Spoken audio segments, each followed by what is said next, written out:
There is a new way to control a country. No invasion. No bombs. No soldiers crossing borders. Just permission. Permission to sell. Permission to earn. Permission to exist inside the global economy. Once that permission is revoked, sovereignty doesn't collapse loudly. It suffocates quietly. What you are about to hear is not a theory about sanctions.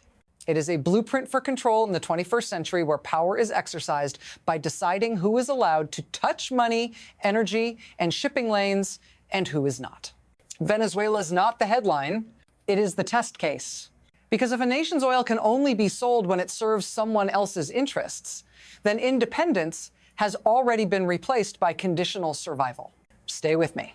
Because once you see how this system works, you'll recognize it everywhere and you'll understand why this moment is not about Venezuela at all. What matters next is how this system was built and why it's being enforced now. To understand what's happening, you have to discard an old assumption. That power comes from armies. That sovereignty ends when troops arrive. That world is gone. Today, power is exercised upstream, before conflict, before negotiation, before headlines.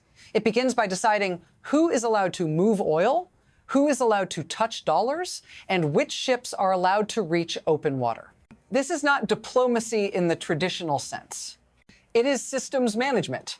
The United States is no longer asking whether a government is legitimate. It is asking whether that government is useful. If the answer is yes, commerce flows. If the answer is no, the economy tightens until survival itself becomes conditional. Venezuela sits at the center of this shift, not because it is weak, but because it is essential. Oil, shipping routes, strategic proximity, everything that makes leverage work. Once you see the structure, one question becomes unavoidable. How did we get here? Because this system didn't appear overnight, it was built step by step over decades. And that history explains why enforcement now looks so different.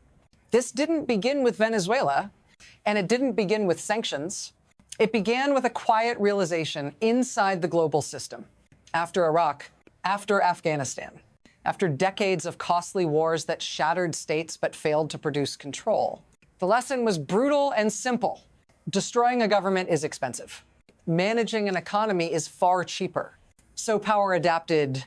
Instead of occupying territory, the focus shifted to occupying revenue. Instead of toppling regimes with force, pressure was applied to the systems that keep them alive.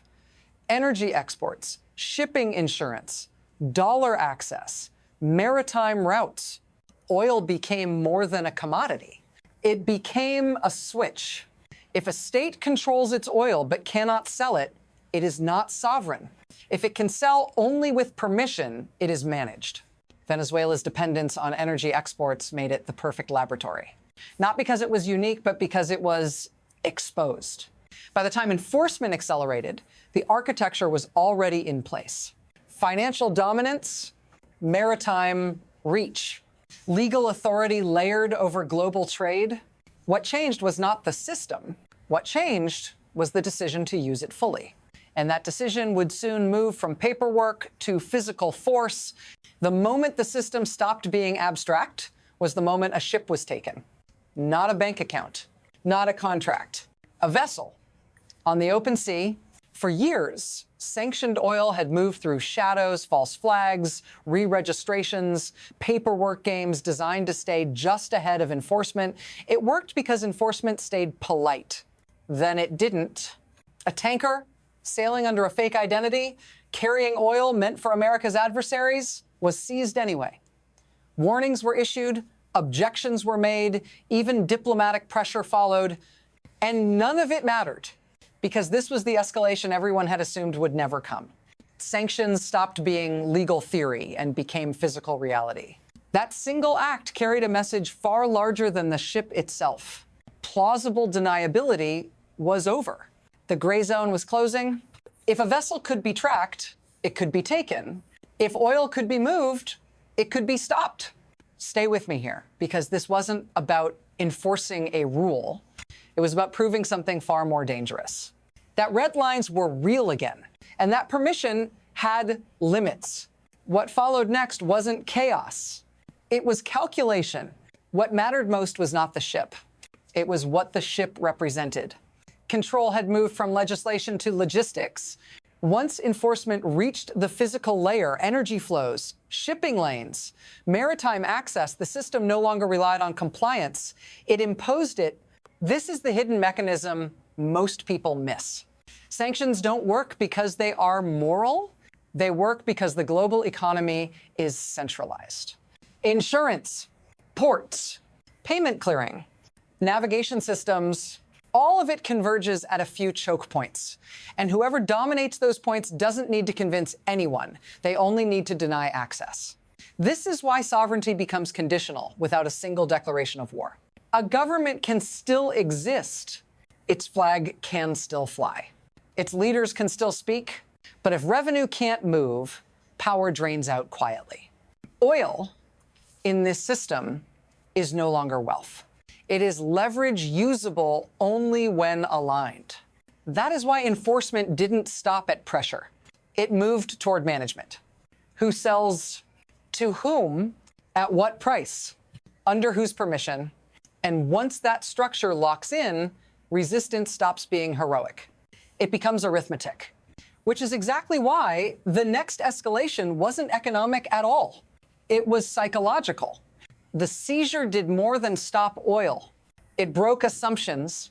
For years, sanctioned states believed they were protected by distance, by paperwork, by powerful friends, that as long as a major power stood behind them, enforcement would stop at protest. That illusion collapsed. When objections came and were ignored, the message was unmistakable. Protection no longer travels across oceans. This wasn't aimed only at Venezuela. It was aimed at everyone watching. Because once a tanker tied to powerful patrons can be taken without consequence, every alliance has to be reevaluated. Support becomes symbolic. Guarantees start to look hollow. That is how pressure multiplies without expanding force. No invasion, no escalation spiral. Just isolation. The calculation changes inside the regime.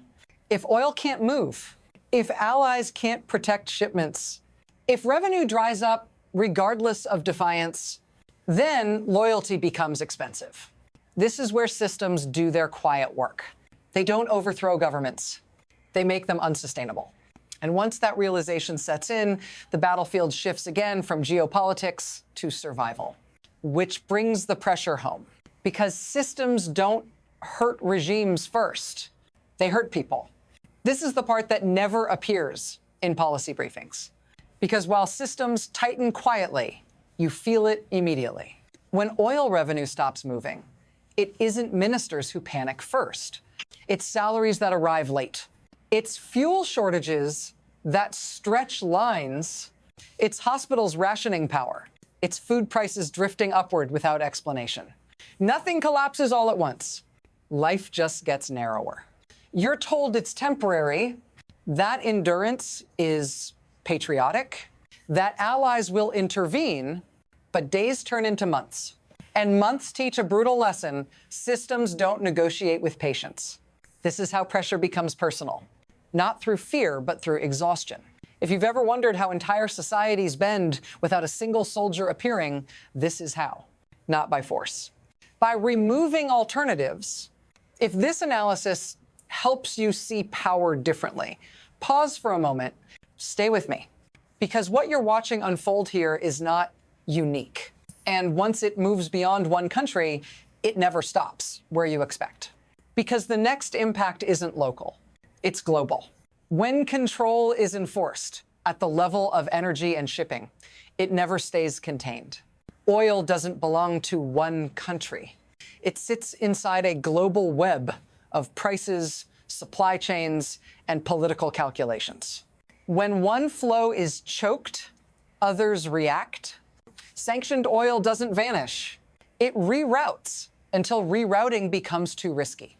And when that happens, competitors lose supply, prices shift, inflation responds. Allies feel pressure they didn't vote for, This is why enforcement in the Caribbean sends signals to Asia, the Middle East, and Europe at the same time. It tells buyers that access is conditional, that neutral trade is no longer neutral. It also exposes something uncomfortable. Protection has geography. Power projects easily in some regions and fades in others. When shipments tied to major powers can't move without consequence, credibility fractures, influence retreats, alliances start to thin. This is how a regional enforcement action becomes a global test. Who adapts, who resists, who complies quietly, and once markets internalize that reality, behavior changes long before policy does. Which leaves only one question. Where does this system lead next?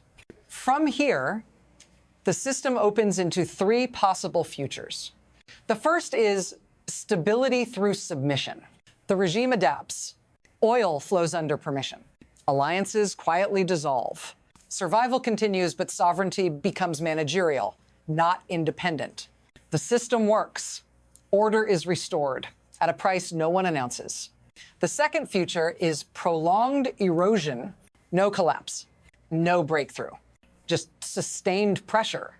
Revenue trickles, infrastructure decays, public patience thins. The state survives, but weaker, narrower, more dependent every year. Control doesn't need victory. It only needs time. The third future is rupture. When pressure exceeds tolerance, systems break. Illicit markets expand. Risk-taking increases. Miscalculations happen. Not because anyone wants escalation, but because constrained systems behave unpredictably. History shows this pattern clearly. When leverage replaces diplomacy, outcomes accelerate.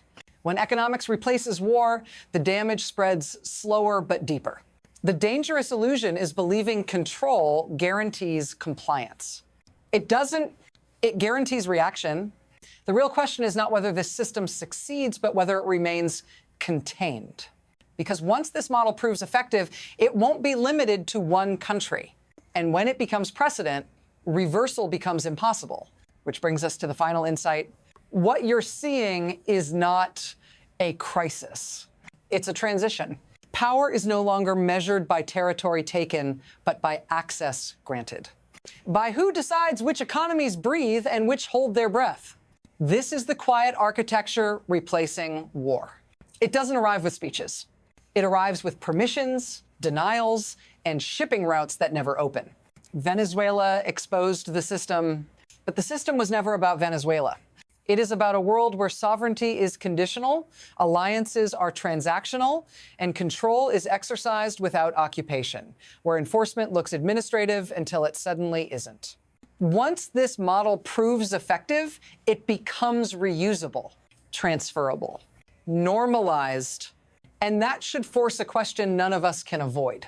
Not whether you agree with it, but whether you recognize it when it's used again. Because the most powerful systems don't announce themselves. They operate until resistance feels irrational. If this analysis helped you see power differently, don't let it end here. Follow this work. Share it with someone who still believes control requires armies. Because the next time this system activates, it may not be across an ocean. And by then, permission may already be gone.